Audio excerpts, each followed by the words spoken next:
happened in 1991, the Persian Gulf War. You saw what happened in 2003, Operation Iraqi Freedom.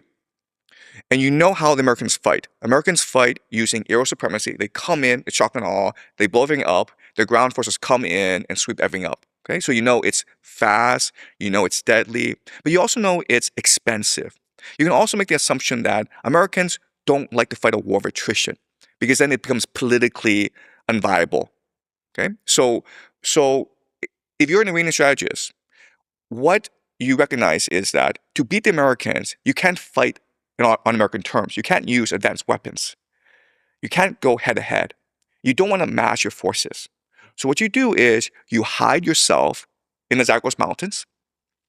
You prepare for a long war. I'm talking like 10 years, possibly 20 years, right? You decentralize your forces. The Iranians use something called the mosaic defense, which is it's almost like a spider's web, where each part, each node is responsible for its own local defense.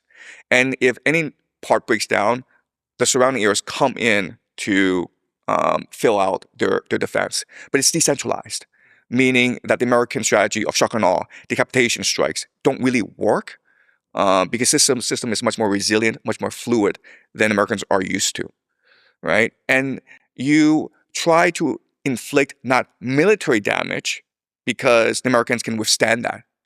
What you do is you attack economic chokeholds, for example, the Strait of Hormuz, for example, the oil fields of the Middle East, right? So that's the idea of asymmetrical warfare.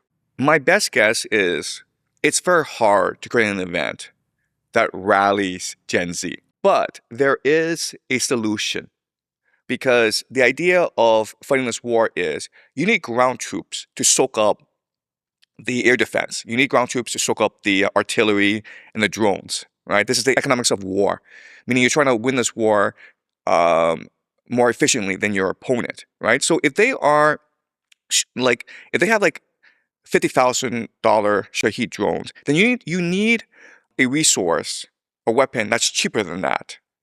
Okay, so it's possible to use drones, but you also need ground forces.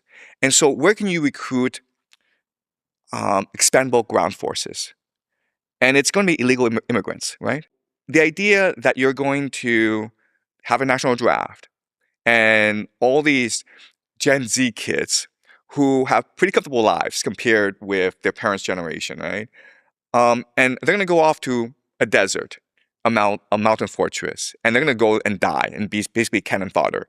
That to me sounds a bit absurd.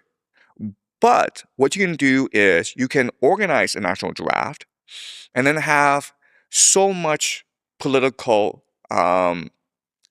fervor.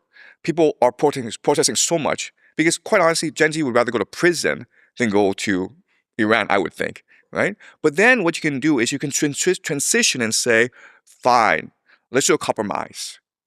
Let's have the illegal immigrants do this, right? So it's your choice. You can either go back to Latin America, or you can go to Iran and win citizenship for your family. Not just for you, but your immediate family, your children, your parents, your wife.